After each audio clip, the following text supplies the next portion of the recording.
Welcome to Elaine Sterling, esthetician.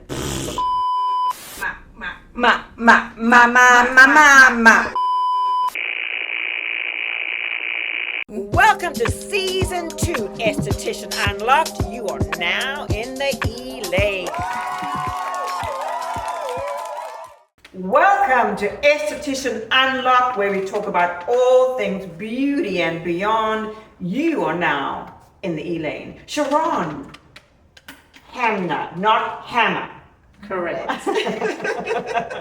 Cheron, I want to tell you that we are now in Dunwoody, the Elaine Sterling Institute Dunwoody, and this is our first podcast at the Dunwoody location. And the crowd roar!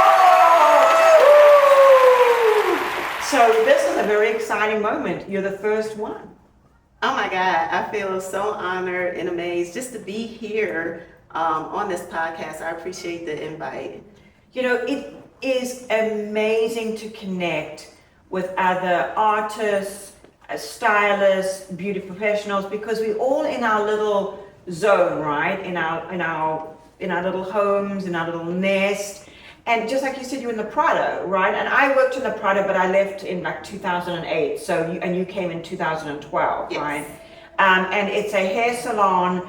And you said that you service not interesting hair, but different types of hair. Yeah. What did you? Most unique hair types. Yes. Unique hair type. Yes. So what classifies as a unique hair type? Anything other than straight and fine. So Okay. we work with a lot of clients who have texture in their hair, high density, and just from different diverse backgrounds. And what is the name of the salon? The salon name is Bespoke Salon. Which means that we're creating a style just for you. Am I Custom right? made, yes. We don't have to take a cookie cutter approach in our Because everybody's services. different and everybody's hair is different. Yes. And your hair changes with age. Not that we're aging, but the hair does change. Yes. And the texture does change. Yes. And the needs change. Absolutely. Yeah. I Yes. remember when my ponytail was this thick and starts to get a little thinner. So what school did you go to? Only 2 years ago, but. Oh, well. Well, I actually have been in the industry for, I figured out it's 31 years this year, which went by super duper fast. Isn't it amazing Yes. how fast it goes? Yes, and I'm originally from Buffalo, New York, and I went to school at Dudley Cosmetology School in North Carolina. Okay. Because when I went into the industry, although I had a passion for keeping my own hair up, I didn't really have the skill set to work with other people's hair. Right. And everybody that I knew that went to the local school kind of already had their foot in the door in here. So I went to North Carolina. I chose that school because it was started by a beauty professional that specializes in ethnic hair care. And plus, let's face it, it's probably a little warmer than Buffalo. Just a little bit. Just a little And where bit. did you move to Atlanta? The day after I graduated from hair school in Wow. 1994. And you came to Atlanta, I came to Atlanta. where did you start working? Well, that's an interesting story because I kind of struggled trying to find my place in the industry here. I graduated with school with the intention of being under a stylist. And when I showed up, I kept in, this is before the internet, so I kept in contact, telephone calls, just updating on my, upcoming graduation. And when I showed up at the salon, they were not there. They no longer worked there. Oh. So, and the rest of the staff didn't really know what to tell me. So they let me just kind of shadow them for a couple of days, but I can tell they just didn't really know what to do with me. So from there, they recommended one salon, and I went there, and I kind of just went from salon, trying to really find my home and my Which space. is not unusual, Yeah, right? yeah. Find your lane, find your space. So it took me about 7 years. And then you found Bespoke. Was it always called Bespoke? Well, before that, no, it has been called Bespoke, but before that, I was interested in some people that I had been following at different hair shows, and I found that they had opened a salon in Atlanta. So I went to work there, and I worked for them for 8 years. And I love the story that you just told me, that you were working for the salon and then the person wanted to retire or move on and asked you to take it over. Yes. And so that must have been some divine intervention. It was, and it's so funny because I never really was like, oh, I want to open my own salon, and I just felt like I needed to preserve the space that we had already built, because we had already established ourselves within the community and online, and I wanted to make sure that we kept that same type of image going forward. Yeah, no, absolutely. Now, I also think, from reading up on you, that you have other passions in life. Not just, but the hair salon and the hair is definitely one of them. But tell me what else is going on in your world. Well, I am a big mental health advocate, and I'm inspired by my own story and struggles with depression and how I was able to overcome that. So it's my mission to help people, help women in particular, with feeling good about themselves and having confidence about themselves and have that inner beauty as well as the outer beauty. So how do you go and help? How do you add assistance to people that are struggling? Well, I just developed a coaching program, and I'm a certified hypnotist. Oh, so wow! I'll be offering hypnosis services to help with that inner guidance, inner work. I love that. So tell me a little bit more about hypnosis, because people are, always, hypnotized. I've seen it in Vegas. They hypnotize the whole group, sleep, but everybody goes to sleep. So tell me about the process. The process is amazing.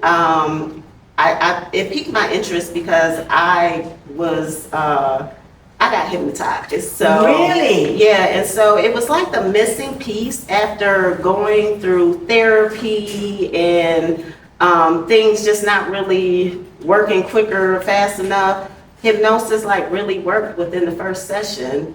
And so from there, I was like, okay, I can really help more people because, as you know, working with as a stylist, we're doing counseling sessions all day long. We're listening to one country and western song after another. Yes. Absolutely. Yes.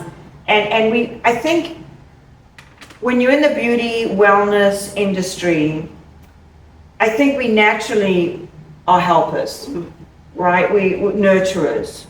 And so I think I'm just fascinated by the fact that you've learned hypnosis, and that, because I've heard of hypnosis for eating disorders, I've heard for smoking, and now I hear for depression, because you just talked about it. So somebody comes to you and they're depressed and you hypnotize them. Does it take multiple sessions, or it just depends on the person? It depends on what they're working with, and a lot of times people are they come for one thing, but then they need multiple sessions to work on other things. But you see results from the first session.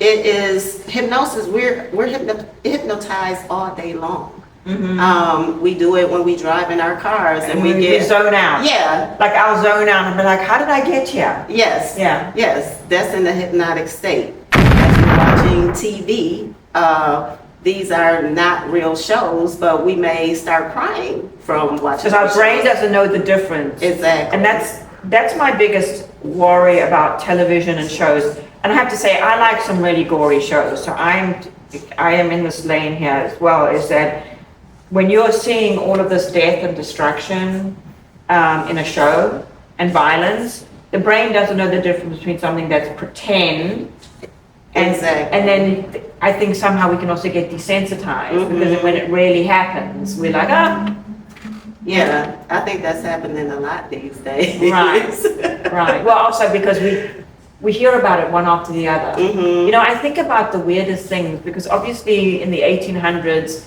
you only knew what was happening in your town or maybe your street, right? Because they would have a newspaper or something, but that was as far as information would go. And I think with the first, CNN was the first one to probably have this global 24-hour news. Remember when the news probably only came on at like 6 or 8 p.m.? Yeah, and the TV went off. It was the test pattern, Yeah. right? It's like the kids don't remember this. It was the test pattern until like 6 p.m. or 8 p.m. and then we would have the news, and then we'd have our shows, right? Mm-hmm. And then I think with 24-hour news and then really knowing, it's overwhelming what's going on in the whole world. I don't think we're meant to know. Yeah, sometimes ignorance is bliss. Yeah, and you know, and yes, I do like it when something happens and then I'm able to donate or give and help other countries or disastrous areas in Texas or Louisiana when they have things. But it does get overwhelming for the brain. Yeah, you know, the way that how communication has escalated far beyond what we would have thought. I agree, and you know, and making it relevant to our industry, I feel like as a stylist, we need to learn how to like detach from the conversations that Yes. the clients are having and people all around us, because that does have an impact on our mental health and mental well-being. And since we are givers and giving all day, that can lead to depleting us and losing our confidence. And that's, I see a lot of people in the industry suffering from like mental health things, anxiety, depression, and just because we are like overgiving and overcompensating and we might be a little Overstimulated. bit, yeah, overstimulated and a little bit codependent. Just a little. Yeah, just a little codependent. We don't have to think for ourselves anymore, right? There's a button for that. Right, yes. So I'm hoping to, it is my goal to help not only clients in the industry, but also hairstylists so that they can always have confidence behind the chair and take control of their career and their lifestyle. Yeah, I think barriers and boundaries, and like my home is my sanctuary. Mm-hmm. And when I close those doors, you know, me and the dogs, I don't, you know, I just, you know, padding up, as far as like not, you know, no work calls or drama. You know, you got to try and have your quiet time. Yes, I agree. I think that's important. So how many stylists do you have working at your bespoke salon? Today we have 4 stylists there. It's an 11-chair salon, so we are looking to bring on more qualified stylists. Well, maybe we have some students at SI. Are you sort of do a chair rental, or do you do they're commission based? We have a hybrid situation. Okay. So we do commission and we also have booth rental. Because Sandy Springs is a fabulous location. So if she's in the Prado, for you guys don't know that, sort of where the Target is, very close to Buckhead. Yes. I like to call it North Buckhead, really, right? Because it's the side of the 285. So we're right at that line. Yes, you get to really have the option of having Buckhead people coming as well as Sandy Springs. So that's nice. Yeah, I love the area. Of course, I lived on Glenridge Drive for years. My school was on that same road. I worked in the Prado, so I love that. So what's next for you? What's next? Oh man, I don't know. My brain is always firing off all kinds of ideas. But it is my goal to really help make an impact on this industry. I feel like ever since COVID, it's just something has changed in it. And I really want to like win our industry back. Right. So that stylists are successful and that more people feel like they're taken care of. I feel like right now with all of the information going on in the internet, people are being misguided, misled, and not really taking care of themselves fully. So I really want to bring back the community aspect to the salon. What I try and drive home to my students is experience-based services. I said, because there's so many choices now, and they're seeing so much on the internet, they're seeing so many reels, different places. When they come to you, you have to give them that Disney World experience where there's no reason for them to go anywhere else. Yes. What can you do?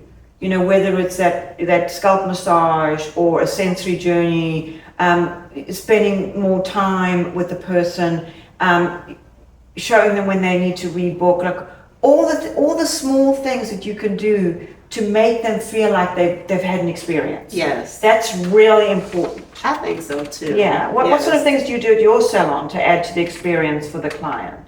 I'm really big on having a nice experience at the shampoo bowl. Yeah. It is something that helps me relax as I'm providing the service, and then it's also good for the client, and they get up, they see that we're using quality products, and they notice a big difference in their hair. So we do that. We offer hydration treatments. Some enhancements? Yes. Oil with a Yes. scalp massage? And scalp detox. Love Yes. that. Yes. Yeah, scalp treatment is huge.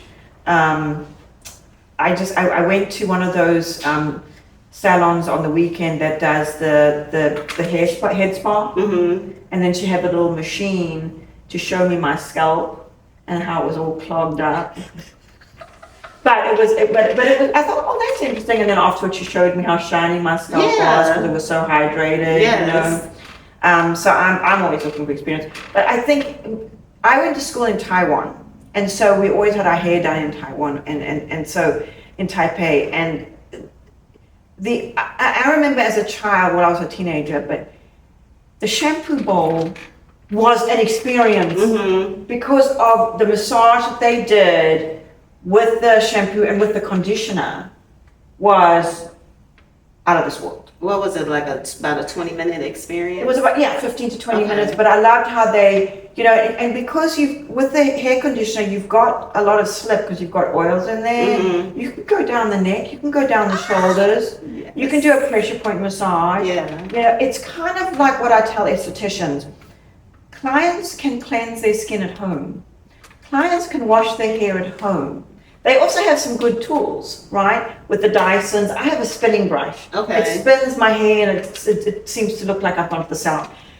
So you have to give the clients a reason to come to you, because if you're just going to do a 20-second facial cleanse, wash, they can do that at home. Exactly. So the cleanse that we teach the students at the school for the face is 7 minutes long. Okay, and then I think with the shampoo and conditioner, it should not be just a quick wash and a rinse, right? Because they can do that at home. Yeah. Give them a reason to come. Give them a reason to come back, and that's what I try and tell my students all the time.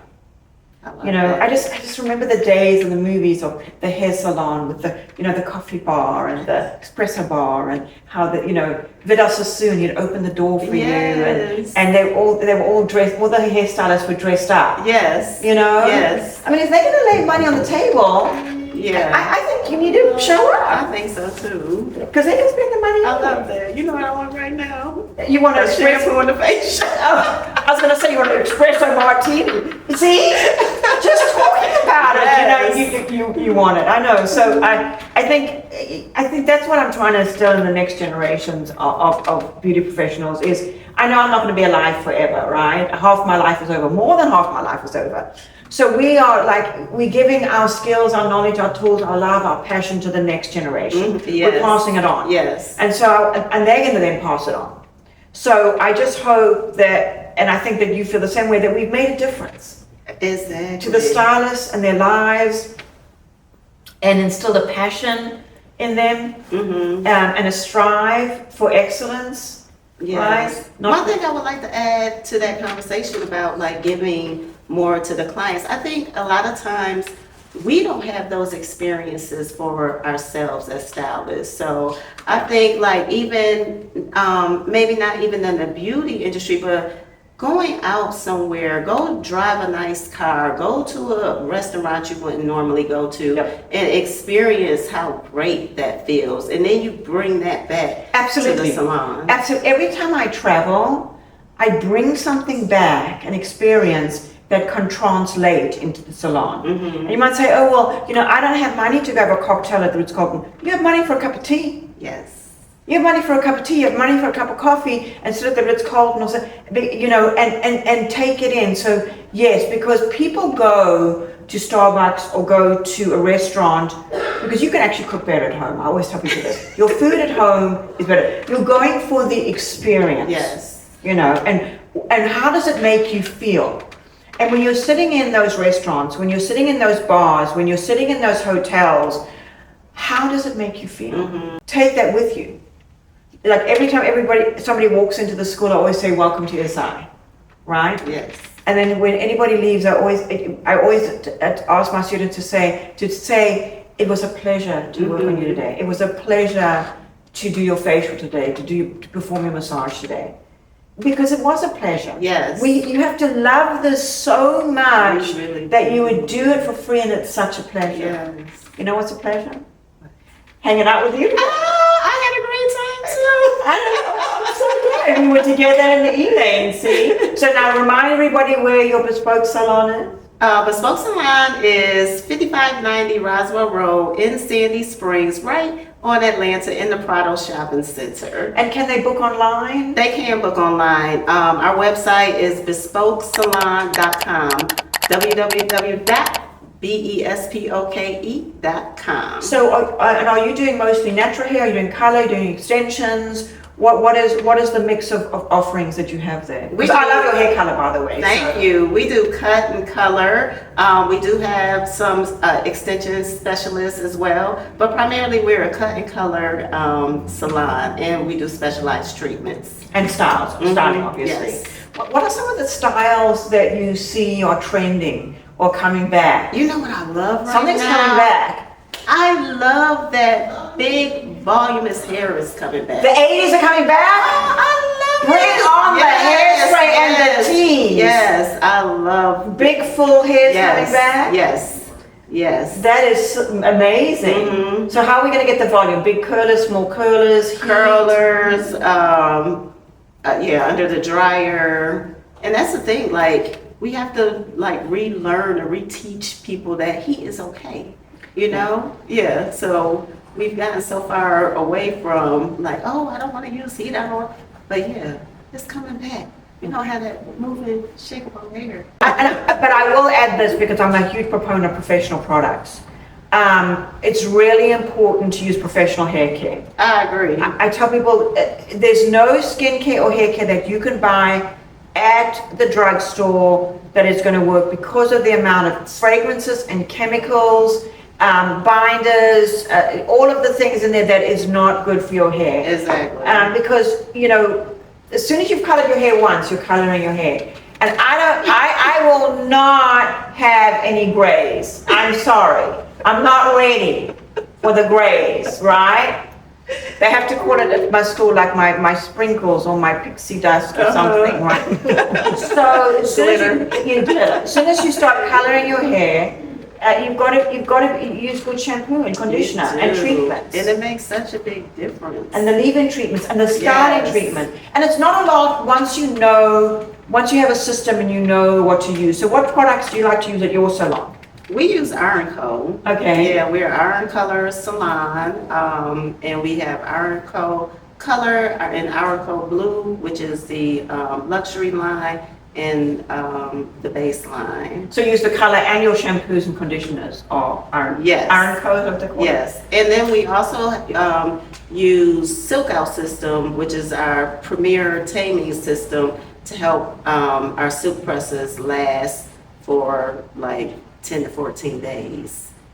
So that is one of our premier like cocktail conditioners. We love that. So if you want a silk press, because here's the thing about Atlanta, is that you don't leave the house not looking pretty, right? Correct. This is Atlanta, y'all. So if you got something going on this weekend, you need a book, Yes. right? Yes. I so loved being in the E-lane with you. I hope you come back. Thank you. Maybe I'll even let you hypnotize me during a session. We could make me do something funny. I don't know. We'll think about it. Hilarious. Or I can come and hypnotize your graduates so that they are confident in selling themselves. Yeah. We'll do something. I think it's fascinating. Thank you so much for being in the E-lane today. This is Esthetician Unlocked. And we will see you again very, very soon. Thank you so much.